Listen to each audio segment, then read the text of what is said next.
446 میں آ کر شیعوں کی حکومت کو ختم کیا تغرل بیگ سلجوکی نے۔ سلجوک مسلمان ہوئے تھے محمود غزنوی کے دور میں۔ سلجوک ان کے بڑے کا نام تھا۔ تو ایک دفعہ محمود غزنوی نے سلجوک سے پوچھا اگر مجھے تیری مدد کی ضرورت ہو تو کتنے آدمی پیش کر سکتے ہو؟ تو اس نے ایک تیر دیا، کہا یہ ایک تیر ہے میرا، کسی کو یہ تیر بھیج کر میرے علاقے میں بھیج دو تو چند گھنٹوں میں 1,00,000 تلواریں تیرا پہرا دینے کے لیے تیار ہوں، میرے پاس اتنی طاقت ہے۔ تو یہ سلجوک کی نسل میں تھا تغرل بیگ۔ اللہ تعالیٰ نے جب عرب زوال کا شکار ہو گئے اور ضعف کا شکار ہو گئے، جیسے بڑھاپے کا کوئی علاج نہیں، جب قوموں پہ زوال آتا ہے تو اس کا بھی کوئی علاج نہیں، پھر اور قوم کو جگہ ملتی ہے۔ جیسے بڑھاپا ایک فرد پہ آتا ہے، ایسے بڑھاپا قوم پہ آتا ہے۔ قوم کا بڑھاپا جوانی میں نہیں لوٹ سکتا، جیسے فرد کا بڑھاپا جوانی کی طرف نہیں لوٹ سکتا، قوم کا بڑھاپا جوانی کی طرف نہیں لوٹ سکتا۔ کوئی علاج نہیں، نئی نسل کا آنا ہی علاج ہے۔ تو عرب دھل چکے تھے، 600 سال بہت ہوتے ہیں حکومت کو، اپنی صفات گم کر چکے تھے، اب نئے خون کی ضرورت تھی۔ تغرل بیگ پہلا شخص تھا جس نے آ کر اہل سنت والجماعت کو استحکام بخشا، شیعوں کی حکومت کو ختم کیا، بغداد سے، شام سے، ان سارے علاقوں سے۔ صلاح الدین ایوبی نے اسماعیلی شیعہ کی حکومت کو ختم کیا، مصر۔ العاضد ان کا آخری خلیفہ تھا۔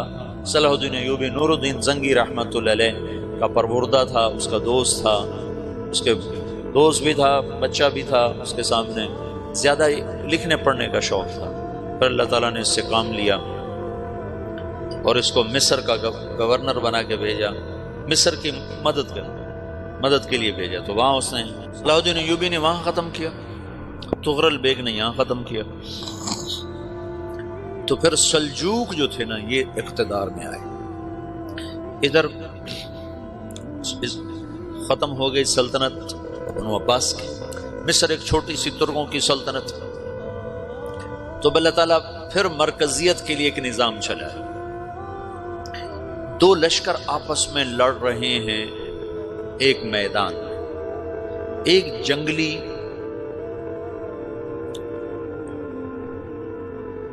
بدوؤں کا قافلہ، جنگل کے لوگ اپنے قبیلے کو لے کر، ایک جنگلی قبیلہ اپنے سردار کے ساتھ نقل مکانی کر رہا ہے ایک جگہ سے دوسری جگہ۔ اللہ کا نظام کہ یہ لوگ چلتے چلتے چلتے اس وادی میں پہنچ گئے جہاں جنگ ہو رہی ہے، دو لشکر آپس میں لڑ رہے ہیں۔ جب یہ وہاں پہنچتے ہیں تو ایک لشکر کے قدم اکھڑ رہے ہیں اور دوسرا غالب آ رہا ہے۔ ان کو نہیں پتا شکست کھانے والے کون ہیں اور فتح پانے والے کون، ان کو نہیں پتا۔ اس جنگلی قبیلے کے سردار کا نام بھی تغرل ہے، تغرل۔ تو یہ سردار کہتا ہے جو شکست کھا رہے ہیں ان کی مدد کرو، کچھ پتہ نہیں کون ہے، کہتا جو شکست کھا رہے ہیں ان کی مدد کرو۔ تو 400 وحشی جنگلیوں نے فاتح لشکر کے پیچھے حملہ کر دیا۔ وہ تو ایک کافی ہوتا تھا، 400 دوڑ جب تلواریں پڑیں تو چند لمحوں میں نقشہ بدل گیا، بھاگنے والے جم گئے اور جمنے والے بھاگ پڑے۔ جب جنگ ختم ہوئی تو شکست خوردہ لشکر کے بادشاہ نے ان کو بلایا، اسے پوچھتا ہے مجھے جانتے ہو میں کون ہوں؟ کہا نہیں۔ کہا تو تم نے میری مدد کیوں کی؟ کہا انسانی ہمدردی کی وجہ سے، تمہیں شکست ہو رہی تھی اس لیے تمہاری مدد کی۔ اور اس نے اپنا تعارف کرایا، میں ہوں سلیمان سلجوکی، ترکی کا بادشاہ۔ مسلمانوں کا لشکر تھا اور تاتاریوں سے شکست کھا رہا تھا، تاتاری فتح پا رہے تھے، مسلمان شکست کھا رہے تھے۔ تو وہ اللہ کی غیبی مدد بن کر آئے، تو وہ اس سے کہتا ہے میرے ساتھ رہنا پسند کرو گے؟ تم نے میرے اوپر احسان کیا ہے، میں اس کا بدلہ دینا چاہتا ہوں، میرے ساتھ رہنا پسند کرو گے؟ کہنے کا کر لوں گا۔ تو اس کو لے کر ترکی آیا، اور استنبول اس وقت روم کی حکومت میں تھا، اسے فتح کیا اس تغرل کے آگے چوتھے پانچویں پڑپوتے محمد فاتح نے۔ تو یہ استنبول ہے، یہ ترکی ہے، بیچ میں ایک چھوٹا سمندر ہے، یہاں ایک جاگیر ہے۔ تو سلطان سلیمان کہتا ہے یہ جاگیر تجھے وقف ہے، ادھر سے رومی مجھے تنگ کرتے ہیں حملے کر کر کے، تو میرا دفاع کرتے رہنا، یہ جاگیر تیری۔ اس جاگیر پہ اس نے اپنے قافلے کو آباد کر دیا، اپنے قبیلے کو، اور ایک چھوٹی سی حکومت بنا لی، جو ایک صوبہ سمجھو سلمان سلجوقی کا، وہ ایک چھوٹا سا صوبہ ہے۔ وہاں جب یہ رہ پڑا تو پھر یہ ایک شیخ کے بیعت ہوتا ہے، وہاں شیخ طریقت ہے، ان کے یہ بیعت ہونے جاتے ہیں، وہ اس کو رات اپنے پاس ٹھہراتے ہیں، تو ایک کمرے میں ان کو ان کا خادم ٹھہراتا ہے۔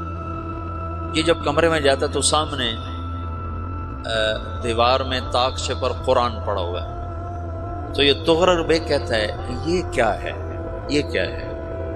تو وہ خادم کہتا ہے یہ کتاب اللہ ہے، قرآن ہے۔ وہ اس کو وہاں چھوڑ کے باہر چلا جاتا ہے۔ وہ دیہاتی آدمی، جنگل کا رہنے والا، پہلی دفعہ زندگی میں قرآن دیکھا، وہ کہتا ہے یہ قرآن ہے، اللہ کی کتاب ہے، میں اللہ کی کتاب کے سامنے سو جاؤں، کتنی بے ادبی ہے۔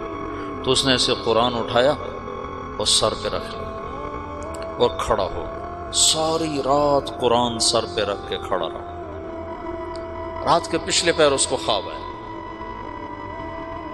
کھڑے کھڑے اس نے دیکھا کہ اس کی پشت سے ایک چاند نکلا اور شیخ کی بیٹی کے سینے میں جا کے اتر گیا۔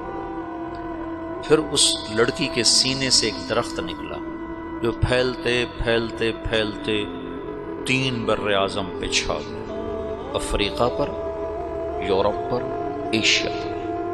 پھر اس کی آنکھ کھل گئی، وہ کھڑا ہوا ہے، تو اس نے صبح یہ خواب اپنے شیخ کو سنایا، تو انہوں نے اپنی بیٹی اس کے نکاح میں دی تھی۔ اس بیٹی سے ایک بچہ پیدا ہوا، تغرل بیگ نے اس کا نام رکھا عثمان، عثمانی ترک نام سنو، جو میں نے کل بتایا تھا کہ 1924 میں وہ خلافت ختم ہوئی۔ تو ایک بیٹا پیدا ہوا عثمان۔ عثمان نے پھر ایک نئی اسلامی حکومت کی بنیاد رکھی جو 1924 تک چلتی رہی، کوئی 800 سال یہ حکومت چلی۔ تو حکومت کا شیرازہ بکھرا، لیکن پھر جڑ جاتا تھا، پر وہ قرن اول والا جوڑ کبھی نہ پیدا ہوا، ٹکڑے بن گئے۔ ان ٹکڑوں میں اللہ لوگ پیدا کرتا رہا جو دعوت دیتے رہے، دعوت زندہ رہی۔ جو تربیت کا نظام تصوف کے ساتھ تھا، اب وہ تبلیغ کے ساتھ۔ 2 لشکر آپس میں لڑ رہے ہیں ایک میدان، ایک